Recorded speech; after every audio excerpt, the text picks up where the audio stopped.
Hello, my name is Jennifer Stavru and this is my presentation. Thank you. So, key components of IDEA, what families need to know.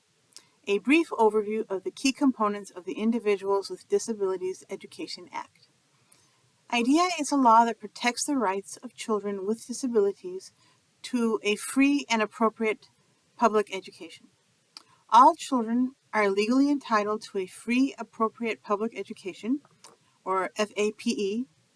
Children with disabilities are to receive an individualized education plan, IEP, that is customized to their needs. This education is to be conducted in the least restrictive environment, LRE, possible. This means that students with disabilities are to be educated with their non-disabled peers in the regular classrooms as much as possible. They are also to receive any services they need in these classrooms. Disabled students have the best outcomes when they are educated with their peers. It is also beneficial for non-disabled students to interact with and get to know people who are different from them. So, here we go. We shall go now into the referral process. A student must have a diagnosed disability to receive an IEP. It must be demonstrated that the child needs special education services in order to access the curriculum. Parents can ask for a free evaluation, or the school can ask the parents for permission to evaluate their child. All of this must be conducted in writing. Once permission is granted, the evaluation must be done within 60 days, or according to the state-created timeline, which may be different. IEP and special education, the child must receive an official evaluation. This means that a team of service providers will examine the child's health, vision and hearing, social and emotional status, general intelligence, academic performance, communicative status, and motor abilities. This is according to the Parent Center Hub organization, which has a lot of information here. The evaluation team of professionals use a variety of research-based methods of assessment over a period of time to get an accurate picture of the child's present level of functioning and academic performance. Parents have to ask for an official assessment then of all this information.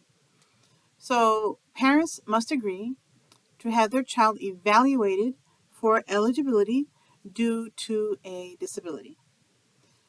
Parents also have a right to be members of the eligibility examination team and to documentation and evaluation reports. So this evaluation determines eligibility for an IEP. So IEP components. So an IEP is very complicated, but a brief overview. An IEP must contain the following: a description of present levels of performance and functioning. This also includes a description of how the disability is impairing the child's education. Number 2, academic goals and goals concerning daily function that can be measured. Also how the school will measure and report on these goals. 3, a description of the services and special education instruction that the child will receive when they begin, how often they are to be administered, and for how long. The IEP will also include any services the child needs for an education. Physical and occupational services and speech therapy are common examples of related services. And 4, a description of the supports, modifications, and accommodations that will allow the child to access the curriculum in the least restrictive environment. Quarterly progress monitoring of the IEP must be completed when report cards are completed. So educators should be in frequent contact with families concerning progress.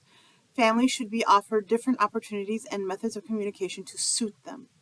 The annual review process is a meeting with all stakeholders where progress towards goals is discussed and changes made. All right. There must be a reevaluation every 3 years at the most to see if the child is still eligible. Parents must be informed of a child's continued eligibility or the need for more evaluation. So all school staff are required to respect confidentiality in all things concerning the student. They must be informed about the Federal Education Rights to Privacy Act, FERPA. This includes the use of technology, social media, and emails. The safety and privacy of students shall be protected. Professional behavior should be informed by the Model Code of Ethics for Educators, MCEE. All staff should strive to be compassionate, fair, respectful, and honest advocates for their students as they work to attain student success and high expectations. Alrighty. Thank you very much.